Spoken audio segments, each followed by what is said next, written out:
Hemelse Vader, dank u dat u vanmorgen, Heer, hier bent. Wij weten, Heer, dat u vanmorgen een plan heeft en een doel heeft met elkeen van ons hier aanwezig. Heer, ik wil bidden dat u deze woord vanmorgen tot zegen zal zijn van elke woorde.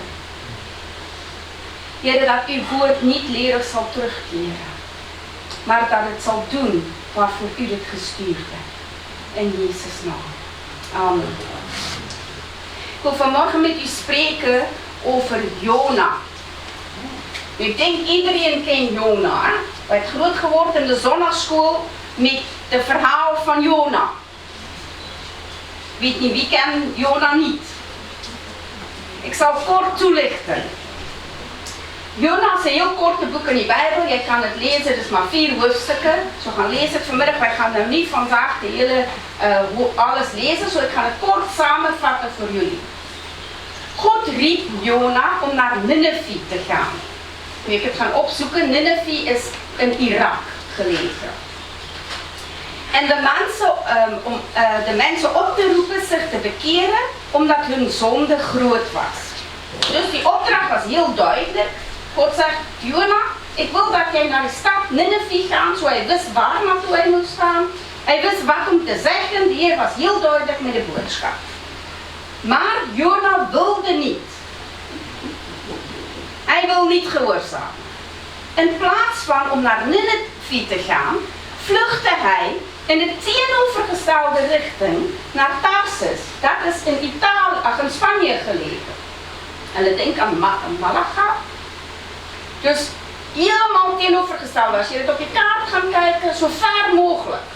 Waar wij zijn van Nineve. Nu, waarom doet hij dit? Hij wil van God vluchten. En hij wil vluchten van dit wat God hem opgedragen heeft. Ik kan niet van God vluchten. God is overal. Maar Jona probeerde weg te vluchten. En tijdens deze zeereis, op deze weg naar zijn plaats waar hij wil zijn, stuurde God een zware storm. En de zeelieden ontdekten dat Jona op de vlucht was voor God. Want terwijl deze storm gebeurde, dachten ze, oké, we gaan nou al de cargo, wat is het, de vracht, gaan we in de water gooien, dat het niet zinken. Maar de storm blijft en dat blijft woeden. En in de dacht van, oké, dan moet daar iemand zijn wat dit veroorzaakte. En er werkt de lot en het komt bij Jona uit en hij erkende, ja, ik ren van God. Maar waarom doe jij dat? En die mensen proberen nog te roeien en te gaan naar de overkant, maar niks werken. We beseften, maar wij moeten Jona overboord gooien. En hij deed dat. Maar God stuurde een vis, een grote vis. En die slok Jona in. En hij blijft 3 dagen en 3 nachten in de vis. Nu ik dacht van, hier, een uur zou ook goed genoeg zijn. Want dat is niet aftijdelijk om daar te zijn. Hè? Maar Jona was al zo koppig dat God heeft zijn aandacht nodig. Hij heeft tijd nodig gehad met Jona dat Jona tot inkeer komen. En Jona had 3 dagen nodig. Hij riep tot God, hij bidt tot God in de vissenbuik. Want hij wist, hier kan ik nergens naartoe. En hij roept op God. En God is genadig, maar na 3 dagen, eerst hier op je derde dag, zeg hij, ja Heer, ik zal doen wat u gevraagd hebt. En daar spuugt de vis hem uit. En God gaf Jona een tweede kans. En hij stuurde hem opnieuw naar Nineve. De roepen blijft, de boodschap blijft. En hij heeft nog steeds Jona gevraagd om het te doen. Dus Jona heeft nou een beetje om de weg gepakt, maar oké, uiteindelijk doet hij wat God hem vraagt. Jona gehoorzaamde en predikte Gods boodschap. Bekeer je, anders komt het oordeel. En de inwoners van Nineve geloofden God, hulle vasten en keerden zich af van hun slechte wegen. Daar komt de hele stad tot bekering. De koning roepen vast uit voor mensen en dieren, allemaal vasten en hulle komt tot bekering. Wauw, fantastisch. Denk even eens na, als jij Brussel. Wij gaan wij zeggen de mensen, bekeer je, anders komt daar een oordeel. En de koningen van België zeggen, allemaal gaan vasten en bidden. En hier komt dit land tot bekeren. Het zou toch fantastisch zijn? Nu, dat is wat God wou voor Nineve.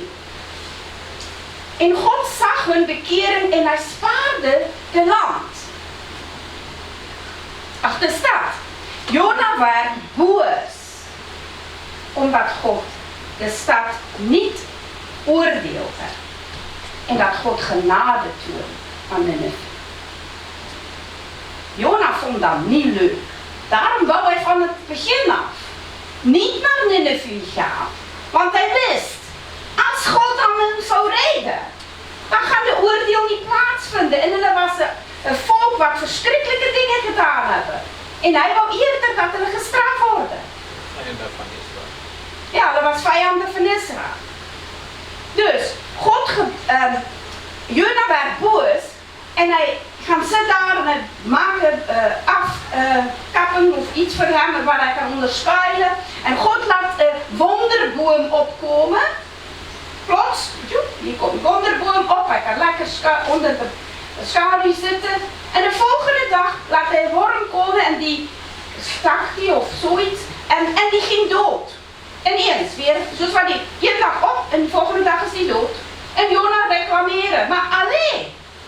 Die heer zegt, maar jij hebt niks gedaan met de boom, jij hebt niks gedaan. Ik heb de boom laten opkomen, ik heb hem laten doodgaan. Waarom klaag je over de boom? Hoeveel te meer over een stad, met duizenden mensen. Hij is een genadige God, dat al de mensen wil redden. Dit is wat Jezus gekomen is voor, om ons te redden, om mensen te redden. Dit is zijn belangrijkste taak wat hij wil doen, dit is zijn hart. Om mensen te redden. Hoe en waar is niet aan ons om te zeggen, maar dat wil ik niet. En die volk wil ik liever niet, want ja, hulle verdient het niet. Hulle heeft uw volk heel veel schade gedaan. Maar God is een genadige, barmhartige, geduldige God. En hij wil dat iedereen tot bekeren komen. Maakt niet uit wie of wat jij gedaan hebt. En Jona moest eigenlijk tot inkeer komen. En belijden. Want u weet, zijn hart zit niet goed. Dit was in zijn hart. Daarom wou hij niet dat die mensen Gods boodschap, van zijn evangelie, zijn goede boodschap horen. Nu, mijn vraag vandaag aan u is, als God jou iets vraagt, zou jij het doen? Jona was heel eerlijk. Hij zei, nee, ga niet doen. Hij wist wat in zijn hart was, hij was eerlijk. Wij zeggen soms heel makkelijk, ja Heer, ik wil het doen. Heel makkelijk, ik ga het doen. En pintje bij paaltje, dan gaan wij eerder terugkrijgen. Je hebt ja gezegd, maar je doet het dan niet. Zo mijn vraag van morgen is wat jij over moet nadenken. Als God jou iets vraagt, zou jij het doen? Jij kan 4 dingen doen wanneer God jou iets vraagt. Jij kan vluchten zoals Jona. En zegt, weet het niet, ik ga naar de andere kant op, ik stem niet. Ik is niet eens met wat God mij vraagt. Nee. Dat denk ik niet. Of jij kan naar God toe rennen en zegt, oké, Heer, geef over. Ja, Heer. Maar je doet niks. Of je doet de derde, je rent met God mee en je doet wat hij vraagt. En de 4e is, God in jou. Door hem doe jij dingen. In hem doe jij dingen. Niet uit eigen kracht, maar in hem doe jij dingen. En dit is waar wij moeten komen. Bij de 4e punt. Om in hem en door hem dingen te doen. Ik wil jullie terugnemen naar het begin van het jaar. Wij zijn nu in de helft, bijna over de helft. Hè? Maar als wij terugkijken, wat was ons woord voor dit jaar? Wie kan onthouden? Voor de gemeente. Nieuw. Nieuw was het woord wat God ons gaf voor onze gemeente. nieuw. Ja. Wij wisten niet hoe, wat, hier, nieuw. Je kon dan niet plaatsen, wat betekende nieuw? En net een tijdje daarna had ik een woord gebracht van, wij gaan de Jordaan oversteken in de beloofde land. God heeft ons een beloofde land gegeven en wij gaan dit nu in bezit nemen. En als ik mij recht kan onthouden, heeft velen van jullie gezegd, ja tegen God. God heeft jou iets gevraagd, ga je het beloofde land in? Ga je het innemen? Ja, Heere. Nu wil ik vragen, kijk even terug. Hoe ver is jij in jouw beloofde land? Heb je grondgebied ingenomen? Heeft je al gedaan wat God gevraagd heeft? Heb je al dingen bereikt wat God gezegd heeft? Of heb je teruggedraaid en op de oever van de Jordaan gaan zitten? Zeg, hier is te moeilijk, die reuze is te groot. Dat kan ik niet. Ik ben moe, Heere. Dat is moeilijk. Hoe ver zit jij met wat God jou gevraagd heeft in het begin van het jaar? Het is altijd goed om even te gaan terugkijken. En een beetje te gaan kijken, oké, waar zit ik nu? Zit ik nog op die rechte spoor? Zit mijn hart nog goed? Of is er iets in mijn hart wat mij tegenhoudt vanmorgen? Om dit te doen wat God gevraagd heeft. Nu, ik ga het heel persoonlijk maken vanmorgen. Want het preek is altijd voor die een wat het eerste brengen.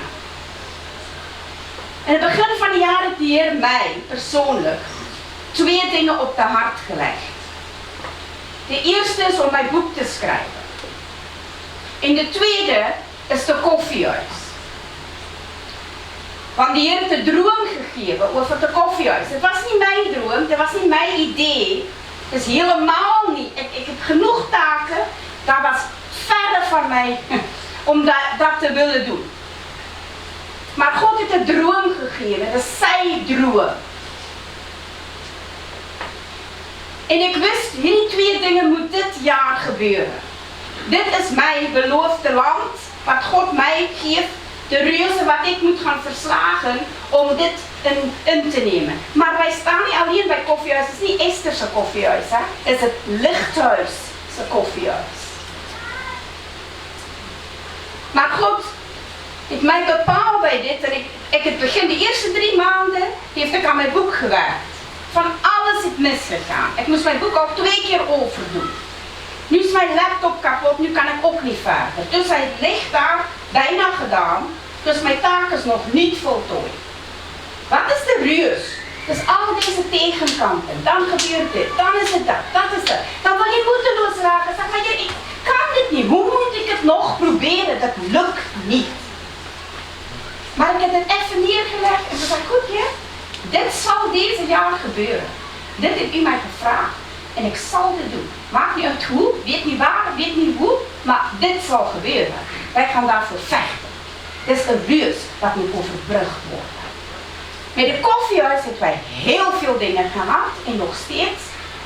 En in deze korte maand, vanaf wij die besluit genomen heeft, ons openingsdatum is 2 juli. Kan ik jullie niet vertellen, ik kan bijna een boek schrijven over het koffiehuis. Alles wat wij al tegenkwam om net dit te beginnen. En ik besefte dat dit is de reuze wat God waarschuwt ons. Als jij in de beloofde land komt en jij begint dingen te doen wat God jou gevraagd heeft, gaan die reuze tegenkomen. Je gaat enorme reuze tegenkomen. Jij gaat tegenkanten krijgen. Jij gaat dingen meemaken wat je wil moedeloos maken. Het gaat moeilijk zijn. Het gaan tijden zijn dat je zegt, Heer, ik geef het op. Het is niet de moeite waard. Ik stop ermee. Het is overwhelming. Het is overweldigend. Maar in deze tijden, wanneer jij die dingen meemaakt, moet je weten, als jij vasthoudt aan God. Dus zoals Joshua zegt, Joshua 1 vers 9 zegt hij, heb ik u niet geboden, wees sterk, eenmoedig, schrik niet en wees niet ontsteld. Want de Heere uw God is met u, overal waar u heen gaat. Ik was al deze dingen. Ik heb vrees in mijn hart het begin opkomen. Hoe gaan wij dit doen? Ik was ontstel, ik was oververmoeid. Al deze dingen kwamen op jou af. En ik zei, Heer, ik kan dit niks, die minste. Hoe kan ik dit doen? Hoe gaan wij dit doen? En elke keer heeft God mij net weer bemoedigd. En mijn tekst voor dit jaar is, hij zal mij nooit begeven, mij nooit verlaten. Hij is altijd daar, kan altijd op ons sturen. Hij zal mij nooit in de steek laten. En dan trekken mij weer door. Zeg ik, goed Heer, ik is in deze beloofde land. Hier is een reus voor mij. En de reus is niet daar om jou te laten struikelen of jou kapot te maken. De reus is een stepping stone. Wat noemen we het in Nederlands? Wat? Een stapstier om naar de bestemming te komen. De reus is de tegenkanting. Wat jij meemaakt is niet om jou te vernietigen. Ja, de duivel wil jou moedeloos maken. Hij wil jou daar terugtrekken en zeggen, nee, dat is te veel, dat is te groot, dat kan ik niet. Omdat als God jou roept, is het altijd groter dan jezelf. Het is altijd meer dan wat jij denkt dat jij kan. Waarom? Omdat wij afhankelijk moeten zijn van God. Hij moet ons anker zijn. Hij moet de een zijn waar wij zeggen van, Heer, ik put mijn kracht uit u. Ik kan jullie niet vertellen hoe moe waren wij al. Wij dachten van, Heer, we hebben vakantie nodig en nou, de drukte moet nog beginnen. Maar elke keer weer, zoals vanmorgen, dan krijg ik weer kracht bij de Heer. Hij geeft de vermoeide kracht. En als jij vanmorgen dit wat God jou gevraagd heeft. Kijk, dit is elke persoonlijk. Moet gaan kijken. Jij weet wat God jou gevraagd heeft. Jij gaat niet vooruit geraken als jij niet gedaan hebt wat God jou de laatste keer gevraagd heeft. Jij moet eerst dat taak gaan voltooien. Dan zal je verder kan. Dus als jij vanmorgen voor een reus staat, ontwijk niet de reus, pak hem aan en zeg, Heer, door uw kracht, werd gezongen, ik vermag alle dingen door Christus wat mij de kracht geeft. Jij kan de overwinning behalen, want God is met jou. En als hij jou iets vraagt en het lijkt onmogelijk, prijs de Heer, want dan is het zijn droom. Jij kan niet uit jouw eigen kracht dingen gaan doen. God zal dit waarmaken. Wanneer gehoorzaamheid moeilijk wordt,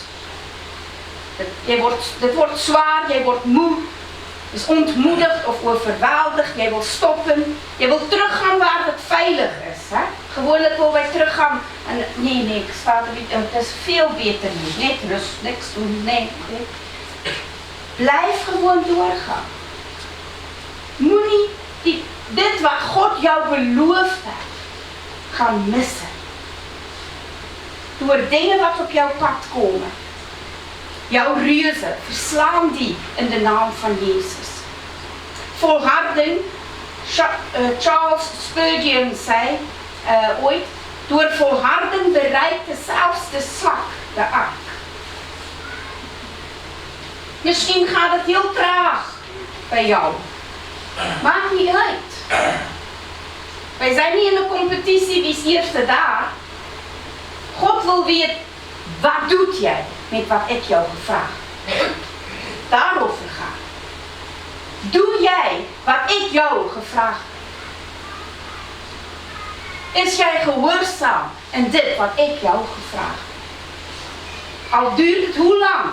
Volhard. Blijf gehoorzamen, blijf vertrouwen, blijf wandelen met God.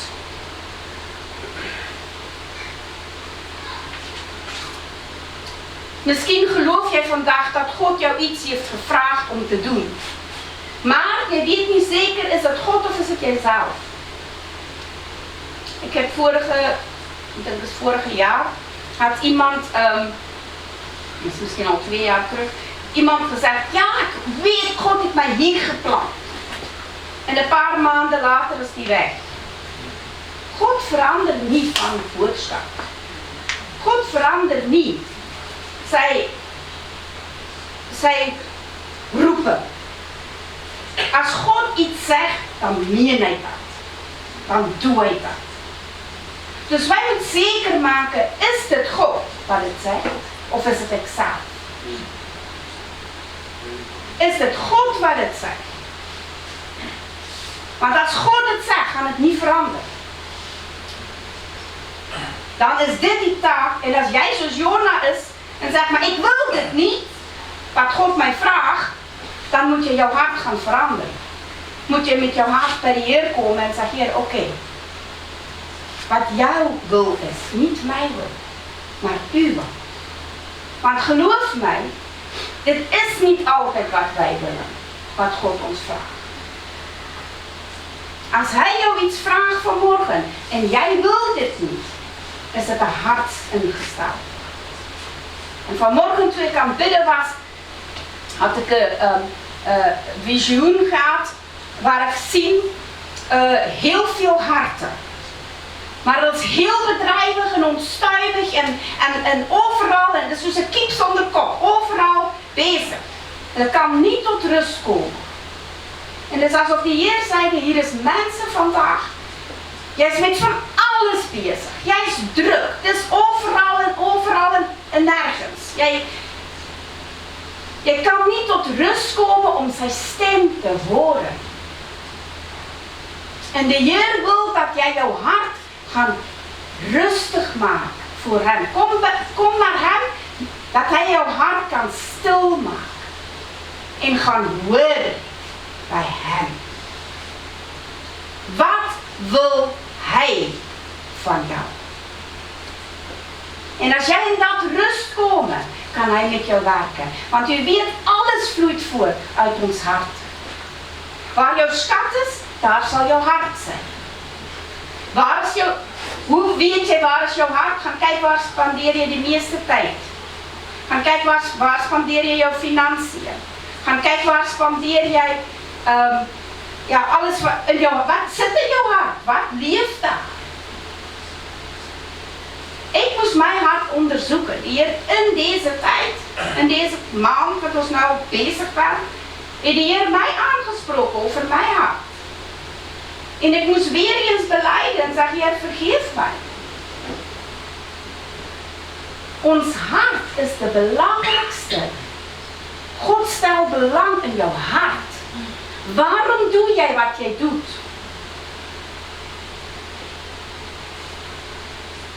En doen wij dit voor hem?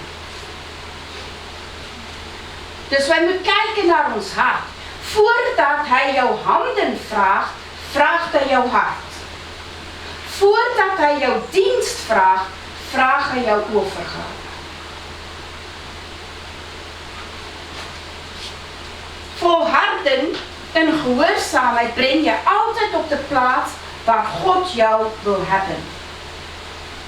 Volharding en gehoorzaamheid breng jou bij jouw bestemming. Breng jou daar waar God jou wil hebben. Ongehoorzaamheid. Als wij denken aan het verhaal van Jona, toen hij op de boot zat en die storm brak uit, dus als gevolg van Jona, heeft allemaal schade geleid. Want hij moest alles overboord gooien. En dan moet hij nog bijna schipbreuk geleid met de levens betalen. Dus als jij ongehoorzaam is, het is niet alleen jij wat schade leidt. Mensen rondom jou, jouw familie, jouw gezin, lijdt schade. Omdat jij ongehoorzaam is. Dus wij moeten waakzaam zijn om te doen wat God zegt. Het is makkelijk om te zeggen, ja, ik ga doen wat God zegt. Maar doen wij dit echt? Daar moeten wij gaan. Vandaag zelf gaan kijken. Ik heb gaan stil worden voor God en gaan kijken. Deze 6 maanden. Heer, hoe ver is ik? Op deze weg wat u mij geplaatst heeft. Is ik nog in lijn met wat u wil? Is ik nog in lijn met dit wat God wil voor mij? En als jij merkt, je is ergens, weet je, die weg kwijt of je teruggetrokken en je zegt, laat maar gebeuren. Dat zal gebeuren vanzelf. Dan moeten wij onszelf gaan opkrikken en zeggen, hey, come on. Wees sterk en moedig. De beloofde land is beloofd aan jou, maar jij moet het in bezit gaan nemen. gaan doen daarvoor. En als God jou iets vraagt, dat gaat jou iets kosten. Jij moet iets gaan doen. Jij moet uitstappen in geloof. En ik weet in mijn hart vanmorgen, dat is mensen wat God jou dingen gevraagd heeft. In de tijd dat jij begint om gehoorzaam te zijn aan God. Het is niet meer tijd om net te zitten en te wachten. Wat vandaag een obstakel lijkt, kan juist datgene zijn wat God gebruikt om jouw geloof te versterken, jouw karakter te vormen en jou dichter bij jouw roepen te brengen. Iedereen van u, oud en jong, God heeft een roepen voor jou. God heeft een taak voor jou. Elke een kan iets doen voor God. Jij moet gaan horen, wat kan ik doen? Moet ik niet ver gaan zoeken? Dus soms gewoon iemand een knuffel geven. Gewoon heel vriendelijk zijn. Gewoon iemand, een luisterend oor geven. Luisteren wanneer iemand een probleem heeft. Jij kan een verandering in iemands leven betekenen. Doe jij wat God jou gevraagd heeft te doen. Dus mijn vraag vanmorgen is, en dit moet jij antwoorden naar God toe. Als God jou iets vraagt, zal jij dat doen?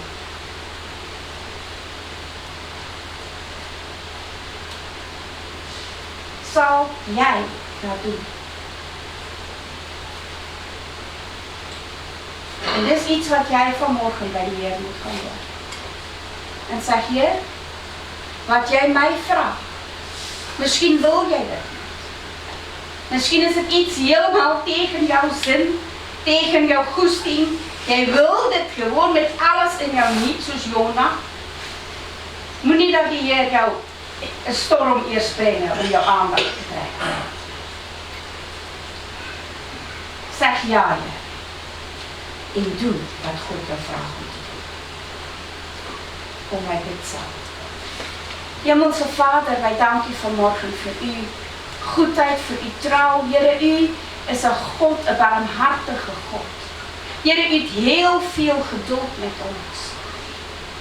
Heere, en ik wil bidden vanmorgen dat u in ons harten kijkt vanmorgen. Want Heere, u heeft aan mij gezegd, het is een hartsingesteldheid, het is een hartprobleem.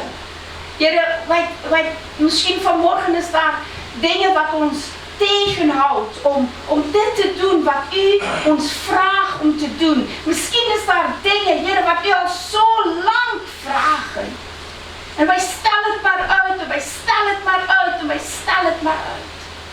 Heere, ik wil bidden vanmorgen dat u met die Heilige Geest in ons harten zal werken.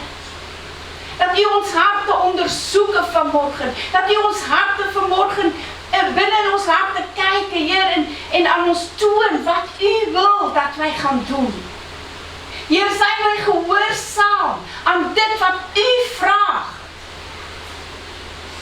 Zijn wij gehoorzaam, Heer, om te zeggen ja en dit te doen. Niet net daar te zitten en ja te zeggen, maar dit te doen, Vader.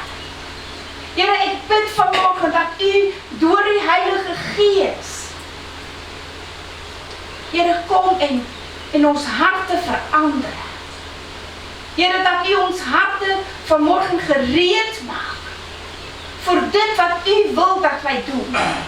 Heer, en als er mensen is vanmorgen wat voor reuzen staan, wil ik bidden, Heer, dat u de kracht en de moed zal geven om deze reuzen te verslaan in de naam van Jezus. Heer, en ik bid vanmorgen voor moed en kracht. En ik bid voor energie. En ik bid vanmorgen, Vader, dat elkeen hun ogen zal richten op u, de voleinder van ons geloof. Heer, dat elkeen vanmorgen zal zeggen ja, maar Heer, ook met een gewillige hart, met overgave. En zeg, Heer, hier ben ik. Gebruik mij, laat uw wil geschieden. Niet mijn wil, maar uw wil. Heer, ik bid dat de volgende 6 maanden, wat ons binnen gaat. Dat wij een naar de andere de overwinningen gaan behalen van de gebied wat u ons geeft. Heer, dat wij naar de een naar de andere dingen hier binnenhalen, al de overwinningen behalen, wat u beplant het voor ons. Vader, dank u dat u ons brengt op ons bestemming, wat u beplant het voor dit jaar. Heer, ik roep dit uit over ons gemeente. U hebt gezegd, dit jaar is een nieuw jaar, met nieuwe dingen. Heer, en ik roep het uit over ons. Waar dat mensen is wat moe is, Vader, wil ik bid dat u nieuwe kracht geeft, Vader. Heer, dat elkeen van ons vandaag weer opnieuw zeggen, ja, ja. Heer, wij willen uw wil doen, niet ons eigen wil. En ik dank u, Vader, dat u vanmorgen hier de werk doet in ons harten. Heilige Geest, dank u dat u vanmorgen diep binnen ons werkzaam is. Heer, dat uw harten rustig maakt, dat wij ook uw stem zal horen en verstaan en begrijpt wat u zegt. Heer, dat wij u zal volgen, niet ons eigen idee, niet ons eigen wil, maar u zal volgen. In de naam van Jezus. Heer, ik zegen ons gemeente. Heer, ik dank u voor uw goedheid, voor uw trouw, voor uw genade. Ik dank u, Vader, dat u elke een bij de hand neemt, dat u met hun wandelen. Heer, dat niemand verloren zal gaan. Dat iedereen behouden zal blijven. Heer, ik bid voor ons gemeente en ik spreek uw zegen uit over elkeen vanmorgen. Heer, dat u met ons meegaat. Heer, dat u ons helpt. Waar het moeilijk is, Heer, dat u ons deur draagt. Vader, dank u voor wijsheid, voor inzicht. Dank u, Vader, dat wij ons elkaar kan bemoedigen en elkaar kan aanmoedigen om te volharden tot het einde. Heer, dank u dat u met ons is. In Jezus' naam. Zegen op deze week, Vader. Dank u dat u ons beschermt en bewaart. In de naam van Jezus. Amen. Amen.